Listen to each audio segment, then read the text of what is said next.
Olá pessoal, tudo bom? Meu nome é Gabriel, eu sou aluno aqui da faculdade e hoje aqui eu vou introduzir primeiramente o que é esse projeto, né? O Momento Saúde da Mulher. Ele é um podcast desenvolvido pela Liga Acadêmica de Ginecologia e Obstetrícia da Faculdade de Medicina de Ribeirão Preto da Universidade de São Paulo, conhecida como Lago. E é um projeto de extensão que tem como objetivo promover educação em saúde, trazendo informações confiáveis e baseadas em evidências científicas sobre temas muito relevantes da ginecologia e da obstetrícia, e em forma de um diálogo entre um aluno e um professor aqui da faculdade, garantindo conteúdo acessível, didático e de qualidade. Os episódios vão ser transmitidos pela Rádio USP e também disponibilizados no Spotify e demais plataformas de streaming. E conta com o apoio do Hospital das Clínicas da Faculdade, da Fundação de Apoio ao Ensino, Pesquisa e Assistência, o FAEPA, e também do Departamento de Ginecologia e Obstetrícia da faculdade. Hoje, no Momento Saúde da Mulher, a gente trouxe o especialista Dr. Ricardo Cavalli, que vai conversar com a gente sobre síndromes hipertensivas da gestação, que é o nosso tema a ser discutido hoje. Muito prazer, professor, muito obrigado por ter vindo. Olá a todos, é um prazer estar aqui com vocês. Gabriel, parabéns pelo projeto, parabéns a Lago pelo projeto e parabéns pela escolha do tema hoje. Um assunto extremamente relevante e importante para a gente conversar e levar para as pessoas de uma forma científica, de uma forma de qualidade, transparente e que muitas mulheres com certeza vão assistir esse nosso podcast. Tomara. Fazendo uma breve introdução aqui do professor, né? Ele possui graduação em Medicina pela Faculdade de Medicina de Ribeirão Preto, da Universidade de São Paulo. Ele é professor titular do Departamento de Ginecologia e Obstetrícia da faculdade, membro da Rede Brasileira sobre Estudos de Hipertensão na Gravidez e superintendente do Hospital das Clínicas da Faculdade de Ribeirão Preto. Então, vamos começar, professor. Vamos lá. A primeira pergunta que eu gostaria que o senhor nos explicasse é: o que são as síndromes hipertensivas da gestação e por que esse tema é tão relevante para a saúde materna e do bebê? Muito bom. Essa pergunta inicial, ela é fundamental, né? O que são e qual a importância? As síndromes hipertensivas durante a gravidez são as mulheres que vão ter a pressão alta antes de engravidar e vão cursar uma gravidez, ou seja, doutor, eu tenho pressão alta e vou engravidar. Ela tem uma síndrome hipertensiva. Como também podem ser aumentos de pressão arterial durante a própria gravidez. Ela tem um quadro que a gravidez leva a esse aumento de pressão arterial. E aí a gente chama todo esse conjunto, tanto das mulheres que tinham hipertensão ou desenvolvem hipertensão, como síndromes hipertensivas na gestação. Qual a importância desse tema? A importância é fundamental em saúde materna e perinatal. Quando a gente fala perinatal aqui, Gabriel, a gente está falando do bebê. Então, é a principal causa de morbimortalidade materna e perinatal. Traduzindo, os quadros hipertensivos na gravidez levam a mortes de mães durante a gravidez e mortes de bebê, como levam também a complicações para as mães e para os bebês. E o tema é muito importante porque ele é frequente. Não é uma coisa que é classificada como rara. Hoje, cerca de 10% das grávidas no mundo vão ter alguma forma de hipertensão durante a gravidez.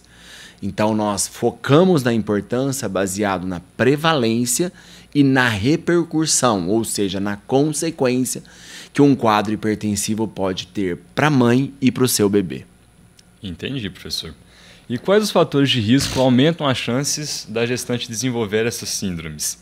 E também se há formas de prevenção ou medidas que a gestante pode adotar para reduzir esses riscos? Vamos lá.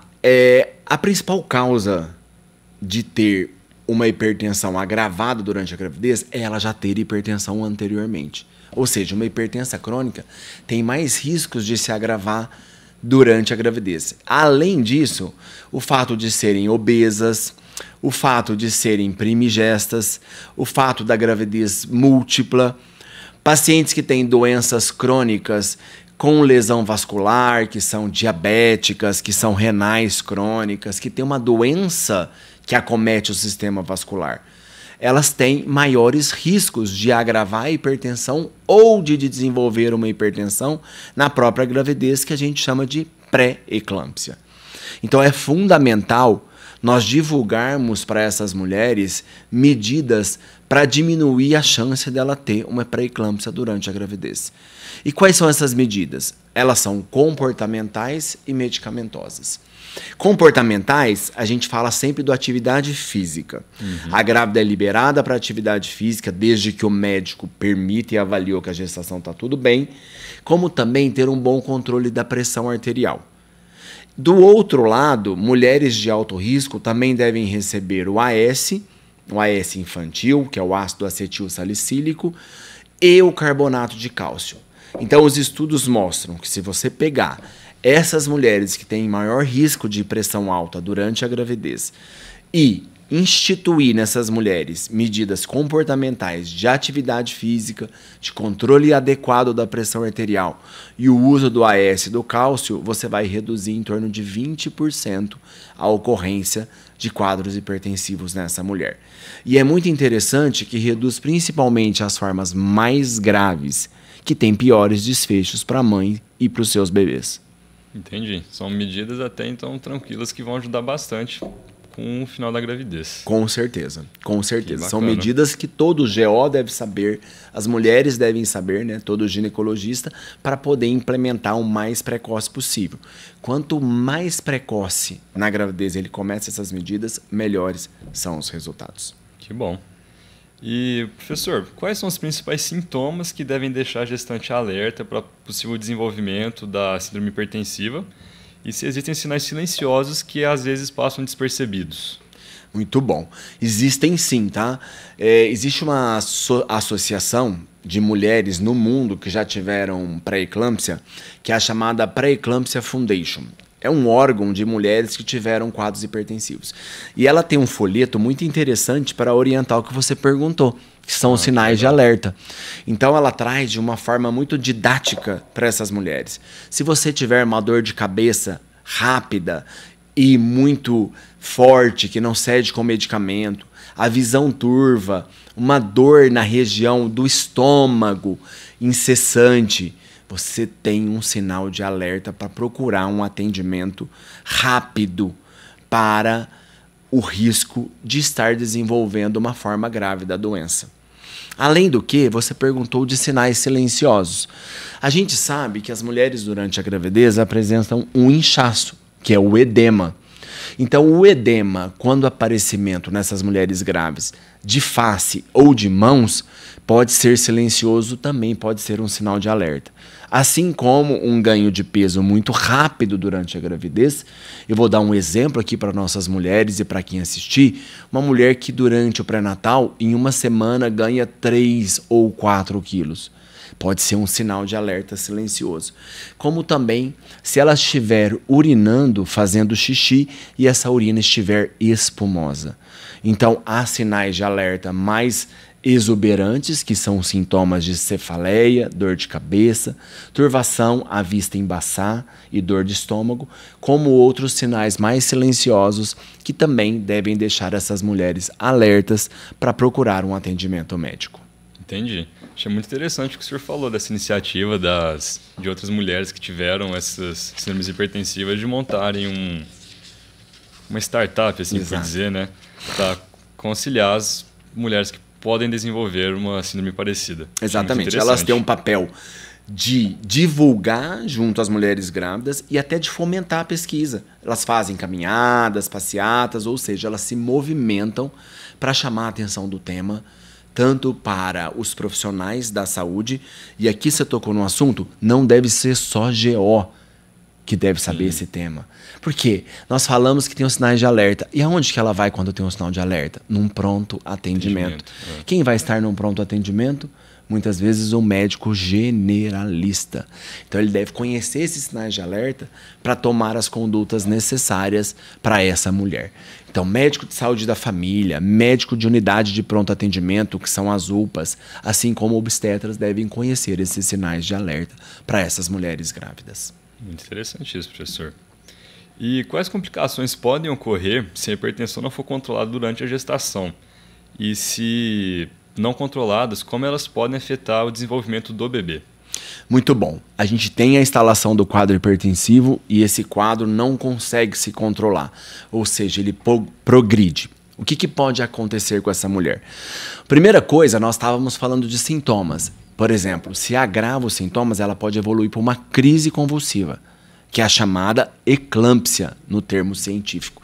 Então, as mulheres podem ter tanto acidente vascular cerebral, ou seja, sangrar no cérebro e ter crise convulsiva. Ela pode complicar. Assim como também pode lesar o rim dela, pode lesar o fígado, pode levar a sangramento e a distúrbios, comprometendo os órgãos dessa mãe e levando às formas graves. Consequentemente, essas formas graves podem levar a uma antecipação do parto, ou seja, o parto prematuro. E esse parto prematuro pode levar a um bebê prematuro.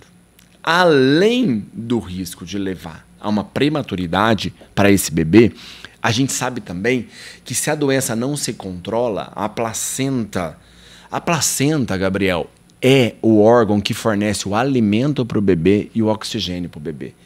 E se a placenta não estiver funcionando bem, como acontece nas mulheres que têm hipertensão, pode levar à falta de comida e de oxigênio para esse bebê.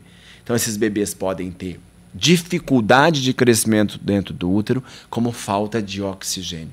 Então, você perguntou, o que afeta o desenvolvimento do bebê?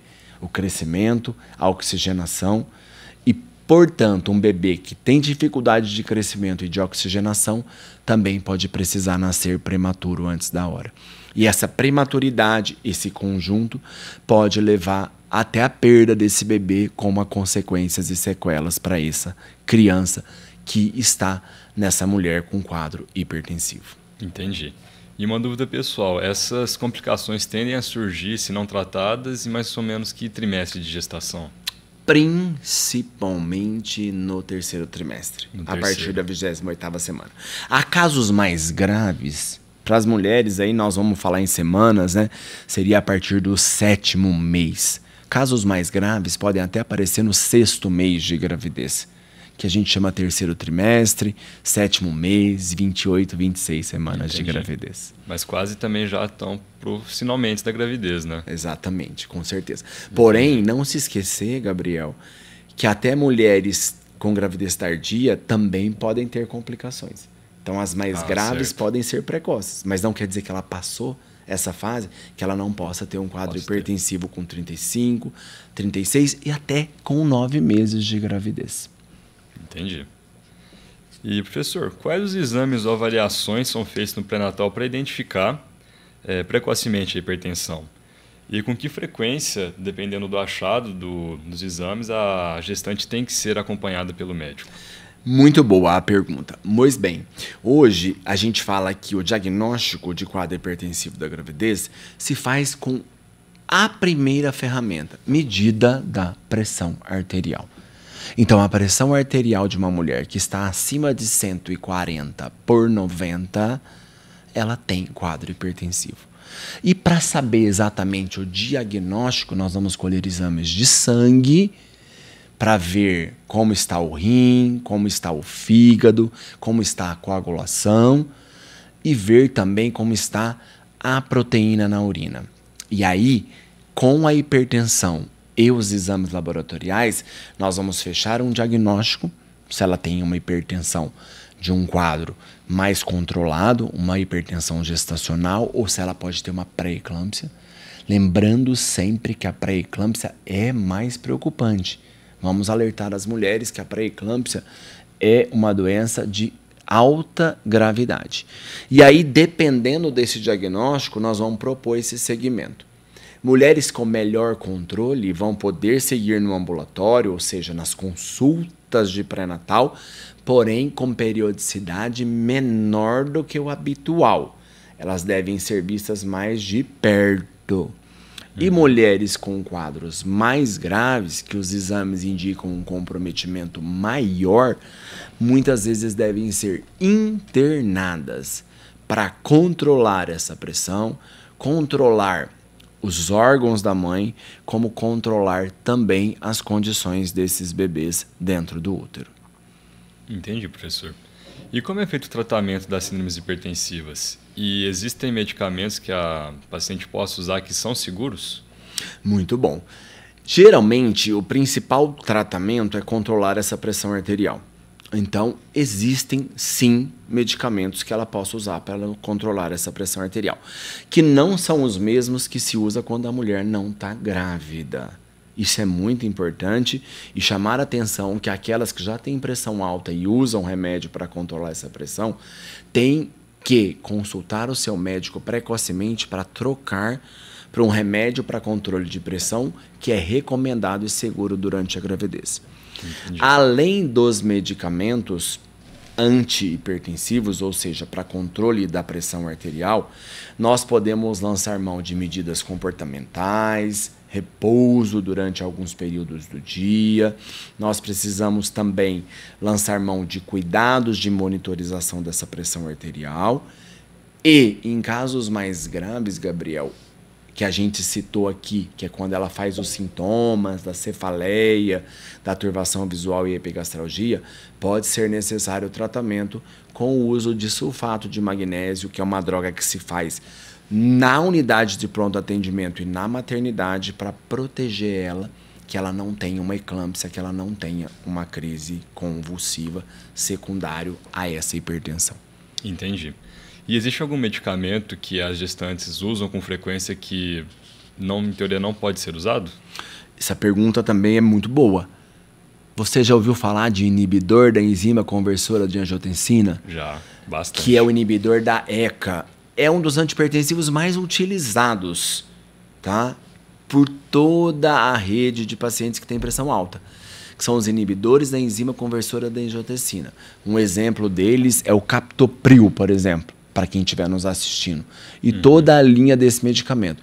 Ele não pode ser usado na grávida porque ele atravessa a barreira da placenta, ou seja, ele passa para o bebê, e o rim do bebê não está maduro o suficiente para metabolizar esse medicamento, ou seja, para eliminar esse medicamento. Então ele agride o rim do bebê e pode levar a malefícios para o bebê. Então a gente indica a troca, principalmente desse medicamento, durante a gravidez, para usar os medicamentos que são recomendados e seguros na gestação. Entendi. Interessante saber disso, professor. E é um medicamento muito utilizado, Muito utilizado. É um dos principais antihipertensivos e mais utilizados no mundo para tratamento da pressão alta em indivíduos adultos. Certo. E já encaminhando para o final, professor, gostaria de saber quais os mitos mais comuns que o senhor costuma escutar nesses seus anos já de atuação na área. Muito bom. Quais os mitos mais comuns? Só vai ter pré-eclâmpsia em mulher que já tinha hipertensão arterial crônica, que já tinha pressão alta da gravidez. Não. Do total que a gente falou, que é quase 10%, metade vão ser essas. A outra metade é uma primigesta, é uma gemelar. Uma paciente que tinha pressão normal, Gabriel, antes, ela pode desenvolver. Entendi. O segundo grande mito e recado que a gente tem que dar: ah, não, você está com uma dor de cabeça e está aí com pressão alta, toma um medicamento e fica em casa e deita um pouquinho que vai dar tudo certo. Não. Os sinais de alerta realmente devem ser sinais de alerta. Por isso eu comentei com você da Sociedade de Mulheres que Tiveram Hipertensão. Elas têm muito esse papel de divulgar os sinais de alerta para as mulheres. Outra coisa importante, eu só vou ter pressão alta durante a gravidez ou o parto, lá no final. Não, nós comentamos que a partir do 3º trimestre esses quadros podem se agravar e ter problemas. E também eu comentei com você a questão do edema.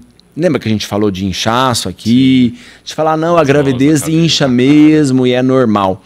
Se tiver um edema de face, acordar, ou de mão, ou um ganho de peso excessivo, cuidado, você pode estar diante de um quadro grave. E é frequente. Então, não subestime.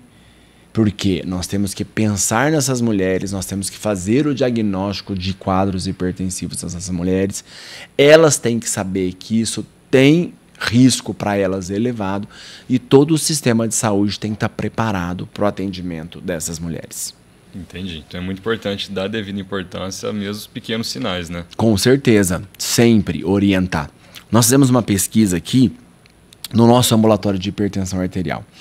E a pergunta que nós fazíamos para aquelas mulheres que eram hipertensas crônicas, se elas estavam aderindo ao uso das medidas para profilaxia, que nós comentamos aqui. Atividade física, AS, cálcio e medidas medicamentosas. A grande maioria não adere. Por que você acha que ela não adere, Gabriel? É uma mudança de hábito de vida? Porque é mudança de hábito de vida? Ok. Mas o principal motivo é porque elas não conhecem e não sabem o que é pré-eclâmpsia. E não sabem. Porque quando você está usando uma medida profilática e não sabe para que você usa, muitas vezes você não adere. E a adesão é fundamental para o resultado de uma profilaxia. Então, divulgar o tema para as gestantes é importantíssimo, para que elas conheçam o tema e assim aquelas que precisam das medidas profiláticas possam aderir. Entendi. Interessante saber disso, professor. Que bom que estamos falando sobre isso hoje, então. Que bom, com certeza, e que muitas pessoas possam ver esse podcast e se informar sobre esse tema. Assim esperamos. E agora, professor, para encerrar, qual a mensagem final o senhor gostaria de deixar para gestantes, para os seus parceiros, parceiras e familiares que estão aqui nos escutando sobre as síndromes hipertensivas? Bem, a principal mensagem que eu gostaria de deixar para quem está nos assistindo, para as mulheres gestantes ou para que vão engravidar, para os parceiros e para a família. Hipertensão durante a gravidez é uma coisa frequente. Segundo, ela leva a complicações graves para as mães e para os seus bebês. Portanto, vamos estar alerta para essa doença, tá? E, se necessário, sempre reportar a um serviço de pronto atendimento ou durante a sua consulta de pré-natal os sintomas, o que está acontecendo com você. Porque a gente pensar em pré-eclâmpsia, fazer o diagnóstico de pré-eclâmpsia, saber conduzir pré-eclâmpsia é fundamental para reduzir morbimortalidade, morte de mulheres e de bebês no nosso país. E lembra você que uma das metas do milênio é reduzir mortalidade materna e de bebês no Brasil. Sem abordar esse tema, nós jamais conseguiremos. E nós não devemos abordá-lo unicamente na academia. Nós devemos abordá-lo para com a sociedade. Entendi, professor. Então, gostaria muito de agradecer o senhor pela disponibilidade de estar aqui com a gente hoje, né? Como a gente falou, um tema muito importante, então muito bom divulgar sobre isso, estamos aqui conversando, né? Gostaria de agradecer também aos nossos ouvintes, né? Se tiverem alguma dúvida, alguma curiosidade também, alguma indicação de tema, deixa aqui nos comentários. E mais uma vez, muito obrigado pela presença de vocês. E mais uma vez, muito obrigado, professor, pelos ensinamentos de hoje, viu? Muito obrigado. Sempre que a gente for tratar de assuntos da saúde da mulher e assuntos importantes como esse, é a nossa obrigação estar falando. E muito parabéns pela Liga e pelo grupo que está fazendo esse trabalho. Certinho. Muito obrigado, professor.